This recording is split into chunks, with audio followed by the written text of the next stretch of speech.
বাংলাদেশ ভাইয়েরা, বেনাপোলের ভাইয়েরা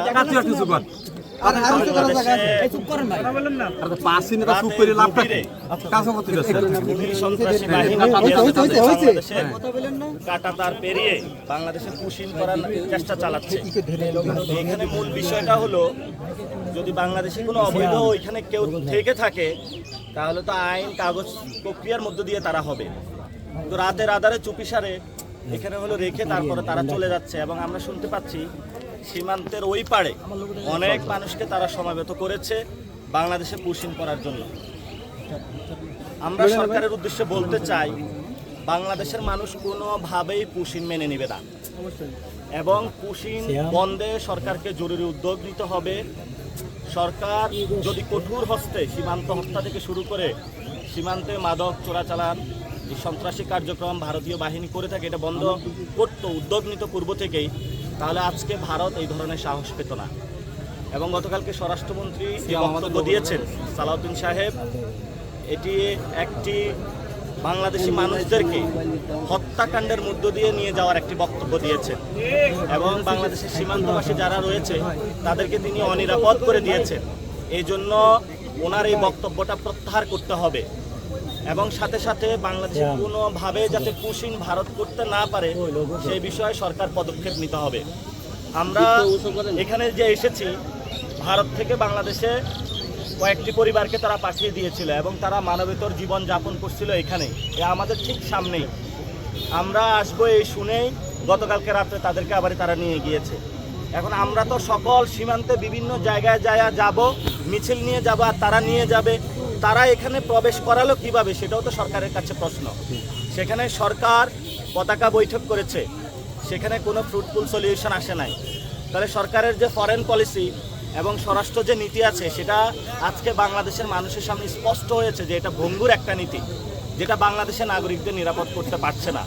তো যেখানেই সীমান্ত হত্যা হবে, সীমান্তবাসীর সামনে ইনশাল্লাহ আমরা আছি। আপনারা ঐক্যবদ্ধভাবে বিজিবির সাথে থাকেন। যদি কেউ রাতের আধারেও হোক পুশিন করার চেষ্টা চালায়, গ্রামবাসী মিলে আপনারা এটা প্রতিরোধ করবেন, বিজিবিকে খবর দিবেন, পুলিশকে খবর দিবেন। আপনারা রাতে দরকার হয় রাত জেগে সীমান্ত পাহারা দিবেন, কিন্তু বাংলাদেশের কোনো একটি কণা মাটিও যাতে এখানে কেউ পুশিন করার মাধ্যমে দখল করতে না পারে সেই বিষয়ে আপনারা সচেষ্ট থাকবেন। আমি পুরো বাংলাদেশের নাগরিকদেরকে আহ্বান জানাবো, দল মত নির্বিশেষে কে কোন দল করেন ভাই, আপনার দল রাখেন। এটা খুবই বড় ধরনের বাংলাদেশের সার্বভৌমত্বের ক্রাইসিস। দলাদলি ভাই বাদ দেন, আপনারা আপনাদের কাছে আল্লাহর রস্তে মাফ চাই। সীমান্ত ইস্যুটা বড় একটি ইস্যু, এখানে পুশিন চলতেছে। দল মত নির্বিশেষে সবাই সীমান্ত রক্ষার জন্য ঝাঁপিয়ে পড়ুন, বাংলাদেশকে রক্ষা করুন, বাংলাদেশের সার্বভৌমত্ব রক্ষা করুন। ইনশাল্লাহ আমরা যখন সরকারে যাব, সীমান্তে যারা শহীদ হয়েছে তাদেরকে শহীদি মূল্য দিয়ে তাদের স্মৃতিস্তম্ভ আমরা স্থাপন করব। সাথে সাথে তাদের ফ্যামিলিকে আমরা ক্ষতিপূরণ দিব এবং সীমান্তবাসীর জন্য আমরা এখানে ফ্যাক্টরি স্থাপন করব, কর্মসংস্থানের ব্যবস্থা করব।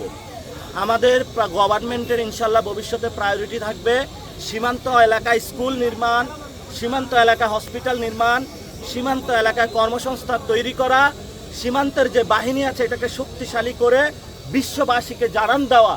বাংলাদেশ নামেওকে মর্যাদাবান একটা রাষ্ট্র আছে যেখানে কেউ পুশিন আর করতে পারবে না, যেখানে আর কেউ সীমান্ত হত্যা করতে পারবে না। ইনশাআল্লাহ ভবিষ্যতে আমাদের এই লড়াই চলমান থাকবে।